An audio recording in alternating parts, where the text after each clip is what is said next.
Emily had always dreamed of her wedding day. She was the type of person who kept scrapbooks of wedding ideas, long before meeting her fiancé, Jack. When they started dating, it felt like her dreams were finally becoming a reality. Jack was charming, attentive, and seemed head over heels for her. Their engagement was a whirlwind of romance, and planning the wedding became Emily's favorite pastime. As her older sister, I was thrilled to see her so happy. She asked me to be her maid of honor, a role I took seriously. For months, we picked out venues, tried on dresses, and discussed every tiny detail to ensure the day was perfect. Everything seemed to be falling into place. The morning of the wedding was chaotic but joyful. The bridal suite buzzed with energy as hair and makeup artists worked their magic. Emily was radiant, her smile lighting up the room. I was running back and forth, making sure everything was on schedule when my phone buzzed with a text message from an unknown number. Curious, I opened it, and my stomach dropped. The message contained screenshots of Jack's private chats with another woman. The texts were explicit, leaving no room for doubt about their relationship. One message read, "I wish I could be with you today instead," while another mentioned meeting up just days before the wedding.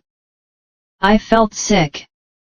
My hands shook as I debated what to do. Should I show Emily? Would it ruin her day or save her from a lifetime of heartbreak? After a few agonizing minutes, I decided she needed to know. I pulled her aside, away from the bridal party. "Emily," I said, my voice trembling, "there's something you need to see." She took my phone, her face initially filled with confusion. As she read the messages, her expression changed. Her hands tightened around the phone, and her face turned pale. Tears welled up in her eyes, but she didn't cry. Instead, she handed the phone back to me and said, "I need to talk to Jack." I offered to go with her, but she insisted on handling it alone. She asked one of the groomsmen to fetch Jack, and they met in a private room. The minutes felt like hours as we waited outside. When Emily emerged, her face was calm but resolute. "The wedding is off," she announced, her voice steady. She didn't offer details, and no one pressed her for them. What happened next was a testament to Emily's strength. Instead of canceling the reception, she decided to turn it into a celebration of independence. Standing in front of a room full of guests, she explained the situation. "I've always believed in love and honesty," she began, her voice clear and unwavering. "But I've learned that it's better to be alone than with someone who doesn't value you." Her words were met with applause, cheers, and tears. Family and friends rallied around her, offering support and admiration. The reception, though unconventional, became a night filled with laughter, dancing, and love, not the romantic kind, but the kind that comes from a supportive community.